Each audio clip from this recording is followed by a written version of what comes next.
ጤና ይስጥልኝ ኢትዮጵያውያንና ትውልደ ኢትዮጵያውያን ባልደም ዳርቻ ያላችሁ ሁሉ ሰላማችሁ ይብዛ እያልን አሁን የወጡት መረጃዎችን በቀጥታ የማካፈላችሁ ይሆናል።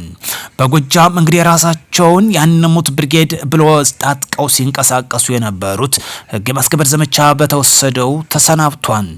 ውድ ኢትዮጵያውያንና ትውልደ ኢትዮጵያውያን በዓለም ዳርቻ ያላችሁ ሁሉ ለሰላማችን ዘብ እንቁም። ጦርነት ለማንም አይጠቅምም።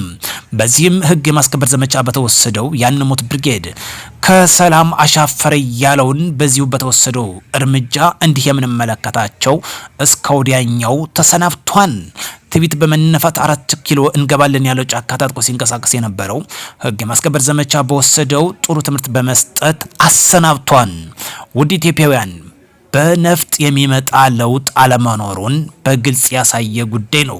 ከዚህ ጋር በተያያዘ በመከላከያ ትምህርትና ስልጠና ዋና መምሪያ ውጊያ ቴክኒክ ትምህርት ቤት ከባድ መሳሪያ ምድብተኛ ሰልጣኞች ወታደራዊ ቶፕ ግራፊክ እና የጂኦአይኤስ ሰልጣኞችን በዛሬው ዕለት በደማቅ ሁኔታ አስመርቋን። ይህ የሚያመላክተው በከፍተኛ ውጊያ ዘመቻ የሰለጠኑ እንደሆነ በግልጽ የሚያሳይ ጉዳይ ነው። በተለይ በዕለቱ ክብር እንግድነትም የተገኙ አሉ። የኢትዮጵያ እድገት የማይፈልጉ የጥፋት ኃይሎች ወደ ሰላም እስካልመጡ ድረስ ተቋሙ በሚሰጠው አቅጣጫ መሰረት ተገቢ እርምጃ በመውሰድና የሰላምን ለማረጋገጥ ስለሚገባ ሰራዊታቸው ሁሌም ይህን ተግባር አንግቦ ሌት ተቀን እየሰራ እንደሚገኝም ተመላክቷል። የመከላከያ ሰራዊት የማድረግም አቅም በእጅጉ እያደገ ያለ መሆኑን እያነሱ ጀነራል ይመር መኮንን የዚህ አንድ አካል የሆነውን የሜካናይዜሽን ኃይላችን ዘመናዊ የጦር መሳሪያችን መታጠቅ ስለሚገባ የመሳሪያውን ባህሪ አጠቃቀምና ቴክኖሎጂያዊ ሁኔታ እንዲያውቅ ስልጠና መስጠት መቻሉንም አስረድተዋል።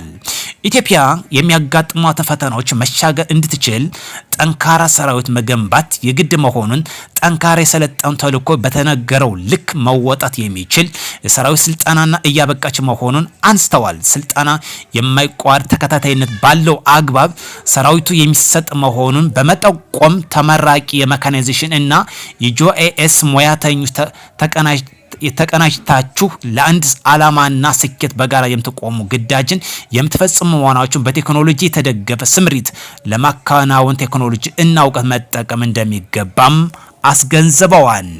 በዛሬው ዕለት እንግዲህ ልዩ የሆነ ተመራቂ መሆኑን በግልጽ ያሳየው። ለዚህ ደግሞ ለሀገራዊና ለክልላዊ ቀጠና ዋነኛ ተከታታይ ስልጠና እንደሚገባም አሳስበዋል።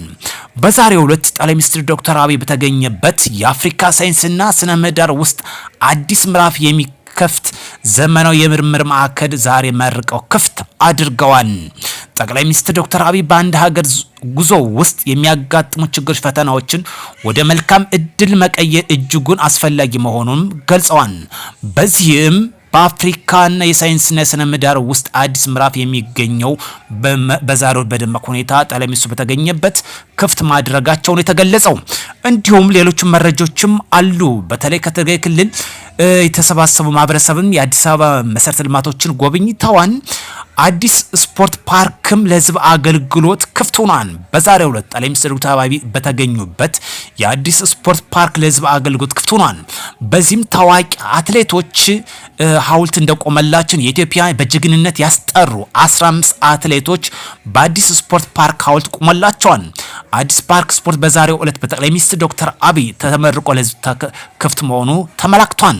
ጠቅላይ ሚኒስትሩ የተከተማችን እድሳትን ለማፋጠንና የዜጎችን ክብር ለመመለስ የገነባነውን ቀልብ አንዱ ማረጋገጫ መሆኑን አስገንዝበዋል። እዚህ ጋር እጅግ ደስ ከሚለው ዋነኛ የሀገራችን ስም ካስጠሩ እጅግ ዋነኛ የስፖርቱ ዘርፍ እንደሆነ ይታወቃል። በእነዚህም ወደ 15 የሚደርሱ አትሌቶች ሐውልት ቆሞላቸዋል። በእጅጉ የሚያኮራ ጉዳይ ነው። ይህ ፓርክ እንግዲህ ለዜጎች ለአገልግሎት ክፍት መሆኑ ነው የተገለጸው። በተለይ በፈጣን እድገት የሚገኙ የአዲስ አበባ የኮሪደር ልማት የመሰረተ ልማት እድገት አንዱ የዚህ የስፖርት ፓርክ ነው። በተለይ 5.7 ሄክታር መሬት ላይ ያረፈ መሆኑ የተመለከተው የተለያዩ እንግዲህ የውድድሮችም እንደሚካሄዱበትም ተገልጿል። ልማት ለሀገራችን ያስፈልገናል። ጦርነት አይጠቅመንም፣ አይበጀንም። እባካችሁ ጫካ ለወንድሞቻችሁ ጊዜያችሁን አታባክኑ። ለሰላም ቅድሚያ ሰጠን እንስራ። በዛሬው እንግዲህ እጅግ ደስ የሚል ጉዳይ ነው፣ የሚያኮራ ጉዳይ ነው። በተለይ በምርምር ማዕከል የተመረቀው አዲሱ እንዲሁም ደግሞ አዲሱ ስፖርት ፓርክ መመረቁና በጠቅላይ ሚኒስትር ዶክተር አብይ ተገኙበት ለአገልግሎት ክፍት መሆኑ እነዚህ ሁሉ እጅግ ደስ የሚል ነው። እዚህ ጋር በተያያዘ ደግሞ ወደ 15 በተለይ ከ300 በላይ የሚደርሱ የትግራውያን ማህበረሰብ እንግዲህ በአዲስ አበባ የሚገኙ ኮሪደር ልማቶች አጠቃላይ ለጉብኝት ይፋ ወደ አዲስ አበባ እንዳቀኑ ነው የተመላከተው። ስለዚህ እኛ ሁሌም ለራዕያችን መስራት እና መስራት ብቻ ነው። ጦርነት በየትኛውም አቅጣጫ አይጠቅመንም፣ አይበጀንም፣ ደግሞ ፕሮፋይላችንም አይገልጸውም። እንደፍሽን የምታዩት ባረጀ ባፈጀ ቴክኖሎጂ እየተጠቀምና 4 ኪሎ የሚባለው ነገር ወደ ኋላ ትተን ወደ ልማት ብንዞር መልካም ነው። በዛሉት በተለይ ያንሙት ብርጌድ ብሎ ራሳቸውን ሰየሙ ታጥቀው ሲንቀሳቀሱ የነበሩ ወንድሞቻችን አንዱ ይዘጣ ፈንታ ገጥሟቸዋል። እስከ መጨረሻው የተሰናበቱበት ሁኔታ ነው። ይህ ሁሉ የሚያመላክተው በጦርነት የሚመጣ ለውጥ ያለ መስሏችሁ የተሸወዳችሁ ካላችሁ ጊዜው የስልጣኔ ጊዜ ነው። 21ኛው ክፍለ ዘመን ነው። ይህ ደግሞ ለሰራና ለሰላም ብቻ የሚያዋጣ ነው። በነፍጥ የሚመጣ ለውጥ አይኖርም። ኢቨን እንኳን በዓለማችን አሁን የተከሰተ ያለው የጦርነት ጉሰማ አሸናፊነት ተሸናፊነት የለውም። በኢራን በእስራኤልና በአሜሪካ በሶስቱ ጥምረት የሚደረገው ጦርነት ተሸናፊነት የለውም። የሁለቱንም ኢኮኖሚ ወደ ኋላ ይጎትታን ያወድማን። ነገር ግን በበላይነት በማሸነፍ እጅ በመስጠት የሚጠናቀቅ ነገር በፍጹም የለም። የፈለገውን ያህል ቢጓዝ የሚያልቀው የሚጠናቀቀው በሰላም በንግግር በድርድር ነው። ይህ ደግሞ ለሀገራቸው ዋነኛ የሚያስተምረው በንግግር በድርድር የሚያልቅ ጉዳይ ከሆነ ጊዜያችን አናባክን፣ ኢኮኖሚያችን አናባክን፣ የሰው ውድ የሆነ ህይወት አናጥፋ፣ ቅድሚያ ለሰላም ሰጠን ለልማት እጆቻችን እናዘጋጅ። ያንሙት ብርጌድ ዛሬ በጎጃም የተወሰደበት እርምጃ አንዱ ይህ ነው።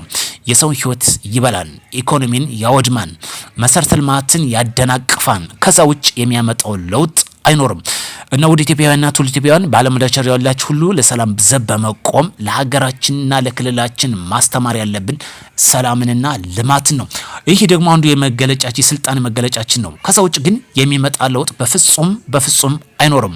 ስለዚህ ጠቅላይ ሚኒስትር ዶክተር አብይ በዛሬው እጅግ ደስ የሚል የሚያኮራ ጉዳዮችን መርቆ ለህዝብ አገልግሎት ክፍት አድርጓል። አንዱ ይህ አዲስ የስፖርት ፓርክ እንዲሁም ደግሞ የአፍሪካ እንዲሁም ለሀገራችን የምርምር ማዕከል የሆኑ እነዚህ እጅጉ የሚያኮሩ ጉዳዮች ነው። በየርቱ እንግዲህ ጠቅላይ ሚኒስትር ዶክተር አብይ በሚያቀናበት ሁሉ ምን አዲስ እዞ ይመጣን ብለን ሁላችን በጉጉት የምንጠብቀው፣ ምክንያቱም በርካታ ስራዎችን እየሰራ እየጨርሰ እያስመረቀ ለህዝብ እያስተዋወቀ ይገኛል። ይህ አንዱ የልማት አጋራችን ነው። ስለዚህ እንሰልጥን፣ አብረን እንሩጥ ለልማት።